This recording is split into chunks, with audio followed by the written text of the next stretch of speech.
வெடி விபத்து நிகழ்ந்த திமுக பிரமுகரின் கல்குவாரியை நிரந்தரமாக மூட வலியுறுத்தல். மதுரை தூத்துக்குடி தேசிய நெடுஞ்சாலையில் கிராம மக்கள் மறியலில் ஈடுபட்டதால் பரபரப்பு.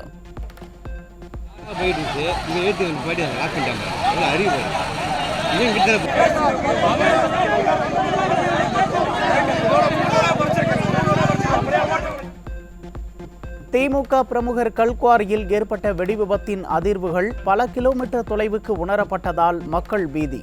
சுவர்களில் விரிசல் ஏற்பட்டு வீடுகள் சேதமடைந்ததால் கிராம மக்கள் போராட்டம். விருதுநகர் கல்குவாரி குடோன் வெடித்ததில் 3 பேர் உயிரிழந்த சம்பவம் அதிர்ச்சி அளிக்கிறது. தொடர்ச்சியாக விபத்துகள் நடந்தும் விடியா திமுக அரசு நடவடிக்கை எடுக்கவில்லை என அதிமுக பொதுச் செயலாளர் குற்றச்சாட்டு. விருதுநகர் கல்குவாரி வெடி விபத்தில் இறந்தவர்களின் குடும்பத்திற்கு உரிய நிவாரணம் வழங்க அதிமுக பொதுச் செயலாளர் வலியுறுத்தல். விபத்து குறித்து உரிய விசாரணை நடத்தி தவறிழைத்தோர் மீது சட்ட நடவடிக்கை எடுக்கவும் அறிவுறுத்தல். அரசியல் கட்சிகளின் வேண்டுகோளை ஏற்று தமிழகம் முழுவதும் தண்ணீர் பந்தல் திறக்க இந்திய தேர்தல் ஆணையம் அனுமதி. தேர்தல் நடத்தை விதிகளை பின்பற்றி தண்ணீர் பந்தல்கள் செயல்படுகிறதா என்பதை உறுதி செய்ய ஆட்சியர்களுக்கு அறிவுறுத்தல். கோவை கிணத்துக்கடவு சட்டமன்ற தொகுதிக்கு உட்பட்ட இருவேறு பகுதிகளில் அதிமுக சார்பில் தண்ணீர் பந்தல் திறந்து வைப்பு. முன்னாள் அமைச்சரும் அதிமுக தலைமை நிலைய செயலாளருமான SP வேலுமணி திறந்து வைத்தார். நாமக்கல் மாவட்டம் குமாரபாளையத்தில் சட்டவிரோத மதுபான விற்பனையை தட்டி கேட்ட அதிமுக நகர செயலாளர் மீது பொய் வழக்கு பதிவு செய்த காவல்துறை. திமுகவைச் சேர்ந்த நகரமன்ற தலைவர் விஜய் கண்ணன் தூண்டுதலில் அதிமுக நிர்வாகி மீது பொய் வழக்கு பதிவு செய்தது அம்பலம்.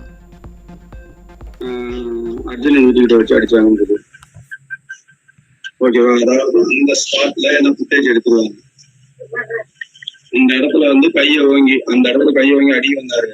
போயிட்டேன். அதுக்கப்புறம் மறுபடியும் அவர் இது பண்ணிட்டு நான் அப்புறம் என்னன்னா நாளைக்கு ஃபுட்டேஜ் எடுத்துட்டு அவன் போட்டு போய் இது சித்தரிக்கப்பட்டதுன்னு சொல்லிடக்கூடாது.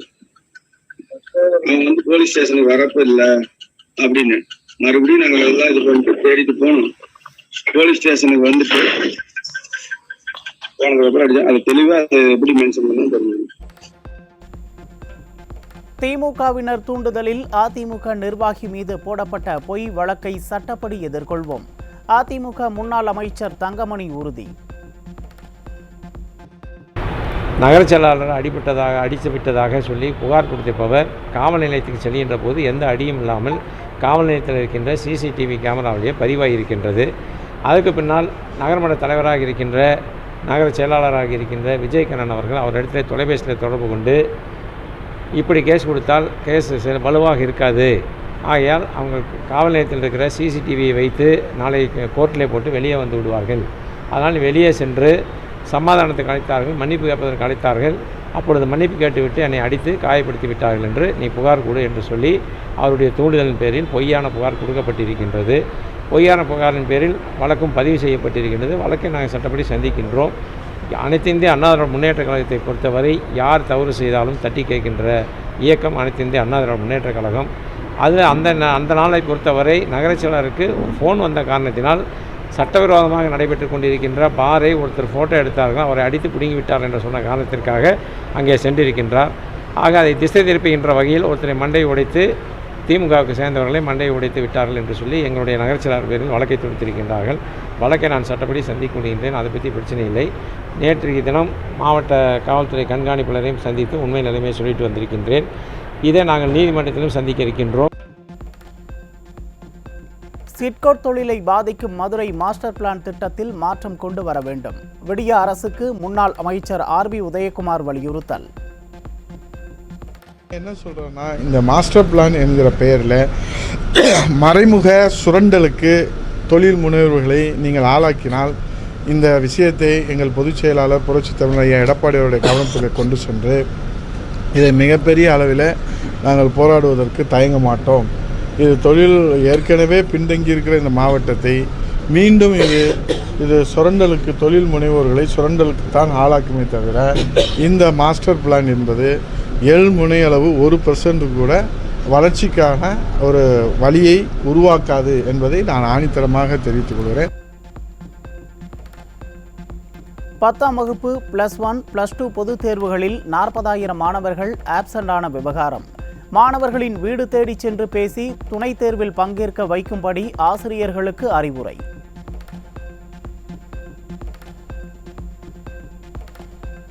உதகை அருகே கோவில் விழாவிற்காக இயக்கப்பட்ட அரசு பேருந்தின் படிக்கட்டு திடீரென உடைந்ததால் பரபரப்பு. மலைப்பகுதியான உதகைக்கு விடிய அரசின் போக்குவரத்து துறை ஓட்டை உடைசல் பேருந்துகளை மட்டுமே இயக்குவதாக மக்கள் குற்றச்சாட்டு.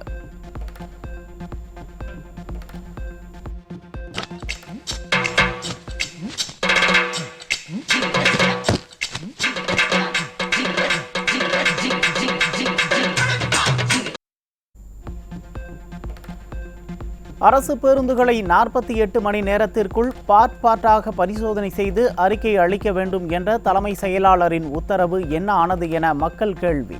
பொதுமக்களின் நலனில் விடியா திமுக அரசு கொஞ்சம் கூட அக்கறை காட்டுவதில்லை என குற்றச்சாட்டு. அரசு பேருந்துகளை பார்ட்டாக சோதித்து 48 மணி நேரத்தில் அறிக்கை அளிக்க உத்தரவிட்டு 4 நாட்களை கடந்த பிறகும் அறிக்கை பெற்றதாக தகவல் இல்லை. விடியா திமுக அரசு நடவடிக்கை எடுப்பதற்குள் பார்ட்டாக சாலைகளில் கழன்று விழும் அபாயத்தில் அரசு பேருந்துகள்.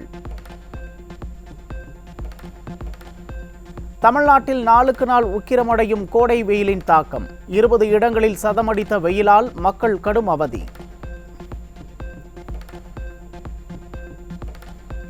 தமிழ்நாட்டில் அதிகபட்சமாக கரூர் பரமத்தியில் 111.2 டிகிரி ஃபாரன்ஹீட் வெயில் கொளுத்தியதால் மக்கள் தவிப்பு. வேலூர், ஈரோட்டில் 110 டிகிரி ஃபாரன்ஹீட் வெயில் பதிவானது. சேலம் மேட்டூர் காவிரி ஆறு வறண்டு கட்டாந்தரையாக காட்சி. விடியா திமுக ஆட்சி நீர் மேலாண்மையில் சொதப்பியதால் படகு சென்ற பாதையில் அரசு பேருந்து செல்லும் அவலம்.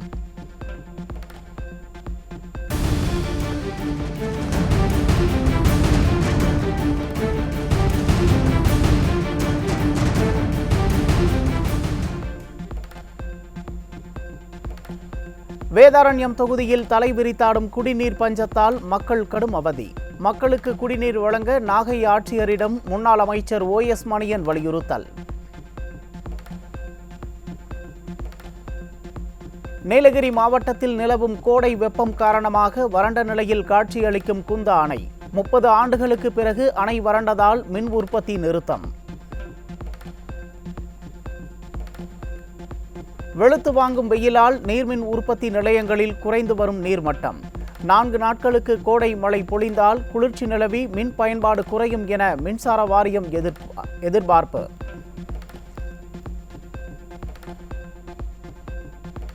தமிழ்நாட்டின் மின் தேவை புதிய உச்சமாக 20,701 மெகாவாட்டை தொட்டது. நாளுக்கு நாள் கோடை வெயில் வாட்டி வதைக்கும் நிலையில் மின் தட்டுப்பாடு ஏற்படும் அபாயம். தமிழகத்தின் பல்வேறு பகுதிகளில் குடிநீருக்காக கண்ணீர் விடும் பெண்கள். கும்மிடிப்பூண்டி அருகே தண்ணீர் தட்டுப்பாட்டை கண்டித்து விடிய அரசை கண்டித்து பொதுமக்கள் போராட்டம்.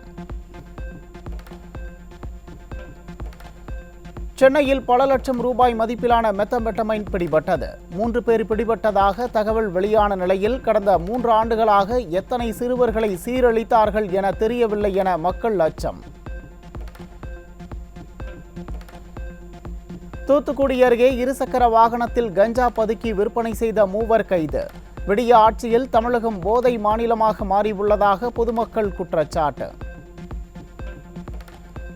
தனக்குத்தானே பிரசவம் பார்த்து குழந்தையின் கால்களை வெட்டிய செவிலியர் மீது 2 பிரிவுகளின் கீழ் வழக்கு பதிவு.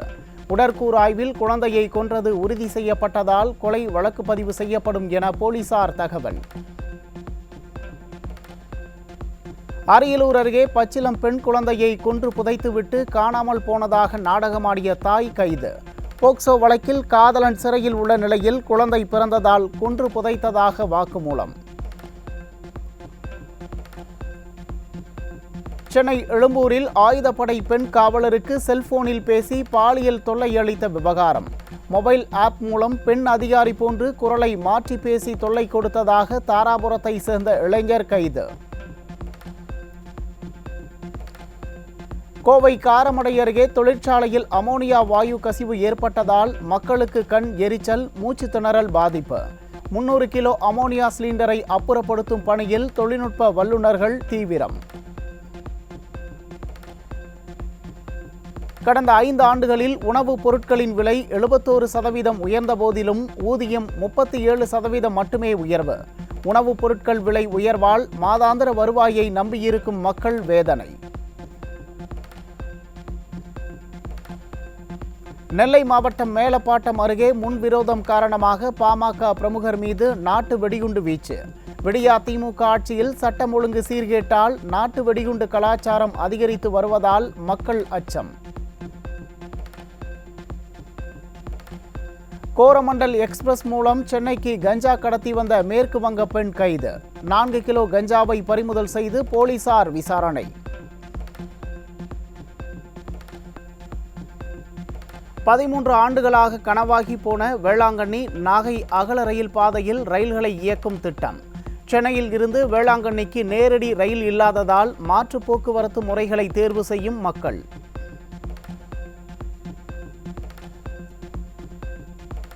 மேஷ ராசியில் இருந்து ரிஷப ராசிக்கு பெயர்ச்சியானார் குரு பகவான். ஆலங்குடி, தென்குடி திட்டை பரிகார ஸ்தலங்களில் குவிந்த பக்தர்கள்.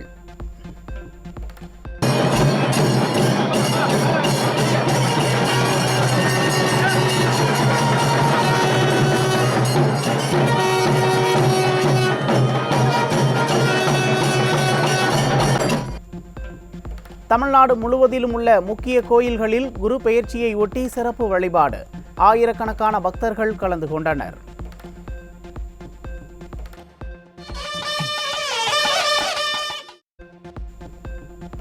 சென்னை திருவல்லிக்கேணி பார்த்தசாரதி கோவிலில் பிரம்மோற்சவ விழாவை ஒட்டி விமரிசையாக நடைபெற்ற கண்ணாடி பல்லக்கு பவனி.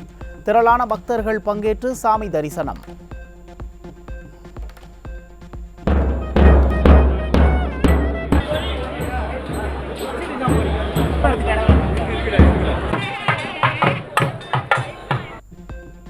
ஹொசூர் அருகே பழமை வாய்ந்த தர்மராஜ சுவாமி கோவிலில் வினோத வழிபாடு. கோவில் பூசாரியிடம் துடைப்பம், முறத்தால் அடி வாங்குவதற்காக முண்டியடித்த பக்தர்கள் கூட்டம்.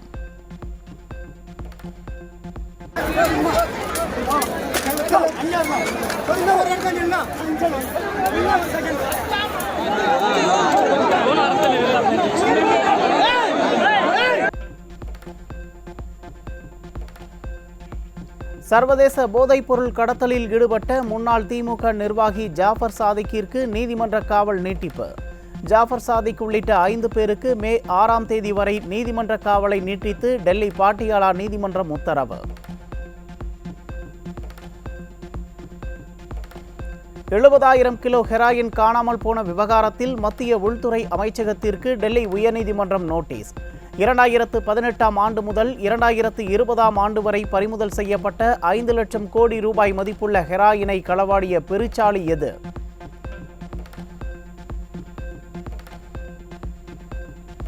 குஜராத் மாடல் அரசில் பிடிபட்ட ஹெராயின் காணாமல் போன விவகாரம். 5 லட்சம் கோடி ரூபாய் மதிப்பிலான போதைப் பொருளால் எவ்வளவு பேர் சீரழிந்து இருப்பார்கள் என மக்கள் அச்சம்.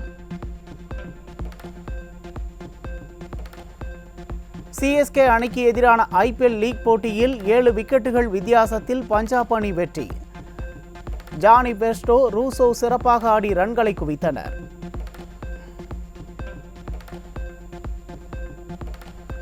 IPL தொடரில் இன்றைய லீக் போட்டியில் ஹைதராபாத், ராஜஸ்தான் அணிகள் மோதல். ராஜஸ்தான் அணியின் தொடர் வெற்றி தொடருமா என ரசிகர்கள் எதிர்பார்ப்பு.